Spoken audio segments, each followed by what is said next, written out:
So those of you who can't make a good dough for making roti chapati, I have a very simple recipe for you so that you can have a nice and wonderful homemade breakfast. Now this is one bowl of flour, and added to it is a tablespoon of sugar and one pinch of salt. And this is some preheated milk. I already had warmed it for the purpose of this experiment. And now all we need to do is really pour the milk and prepare the batter for our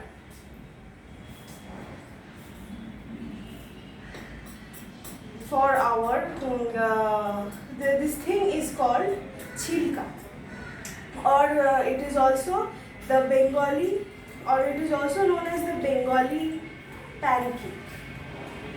And now what we need to ensure is that the batter is properly made. So I'll mix it for a while, and we'll also have to ensure that there are no granules in within the batter. It has to be of a fine running constituency. The first time I tried to make this, it was a disaster, as the entire thing was too thick. So we'll have to ensure that. And now I'll just pour in it enough milk so that we can get that constituency, that right amount of constituency for the purpose of making the thing. It might take a while, and as we keep on stirring it, but eventually, as I have done it before, I can tell you that it will happen. So no need to lose heart on that. And now it has formed a thick paste. So we don't want a thick paste. So I'll add some more milk into it.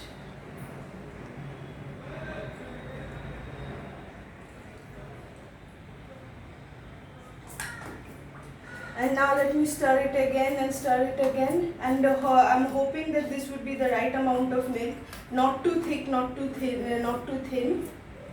Otherwise the whole experiment will have to redo it again.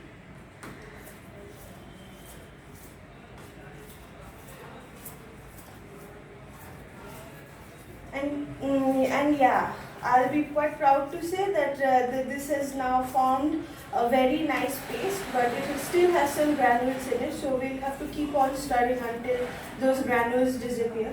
Those granules tend to be very troublesome while we are trying to pour it in the frying pan.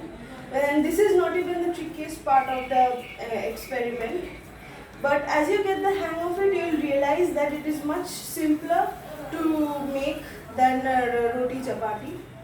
And the batter, I think, is finally done. Some last bit of granules, some last remnants of it are still there.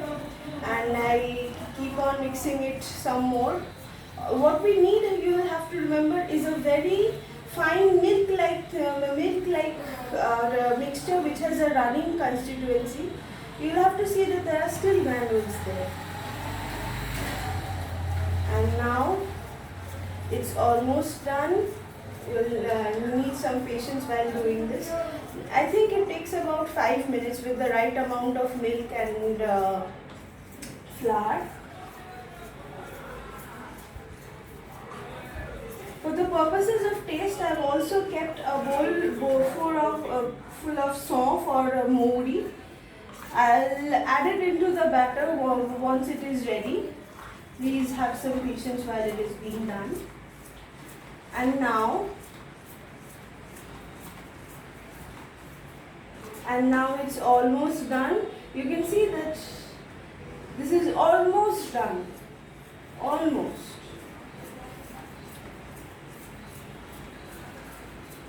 You have to realize that this is a very essential part of making the entire thing, because this is the base on which we'll have to apply all the rest of the things. And now this is almost done. I think. Still some granules, I'll have to do it again for a while.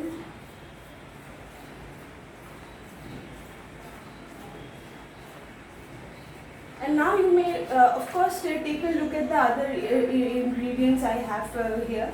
I have a bowl of frying pan, and I also have some oil there. And I'll start the process in just a minute. You see, you'll just have to pour the batter on the frying pan, and then the trickiest part of the thing is to flip it over.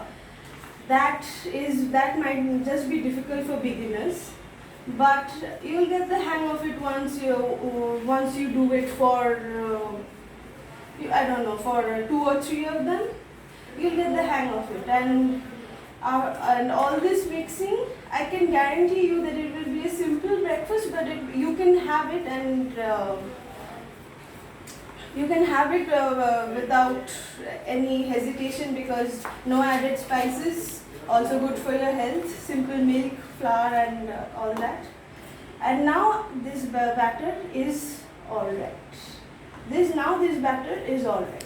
It has a fine running consistency. So I'll add some soft into it for purposes of taste, and let me just add them into it. And I think that's more than enough. I'm not fond of soft myself, but it adds to the taste. And this forms my batter.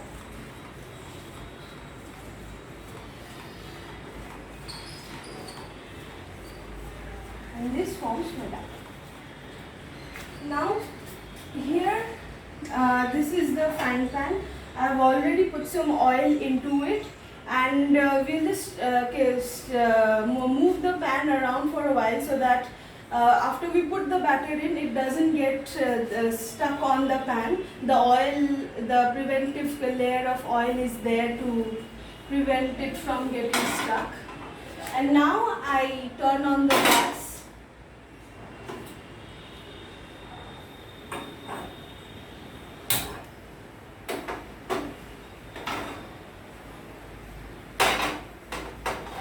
I'll have to see that you'll have to let the oil get heated for some time for best results.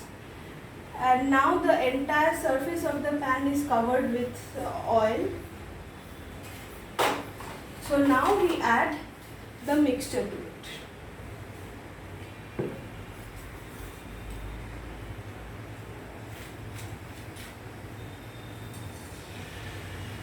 You will have to quickly add the mixture to it, and then you will have to move the thing around to give it a proper shape. You will have to move the pan around to give it a proper shape.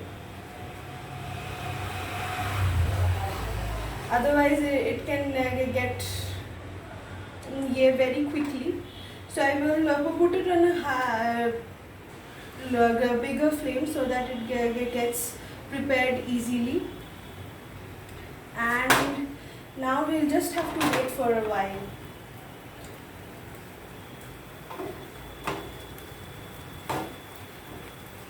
Yeah, so that's when I use this thing, and you see this crackling sound. This is when I try and flip it. This is the trickiest part of the thing that most beginners can't manage very well, but it's no issue. The thing can still be a success.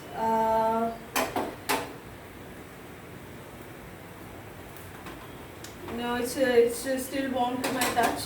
So you see, it got folded over. I'm hoping the next one would be better.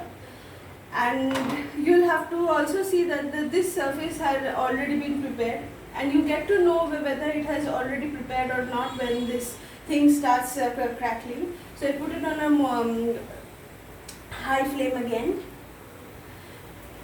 and I'm waiting for the other surface too.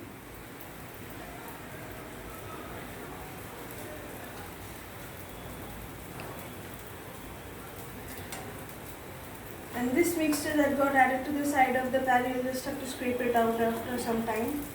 That might be a hassle. And voila! My second flip looks like a success, and I'm hoping that the other side would turn out like this as well.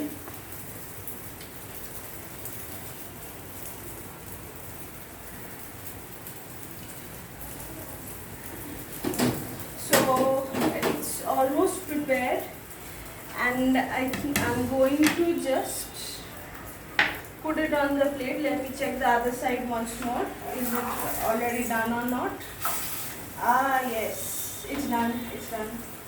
So I'll just put the gas on a low flame, and there goes my first.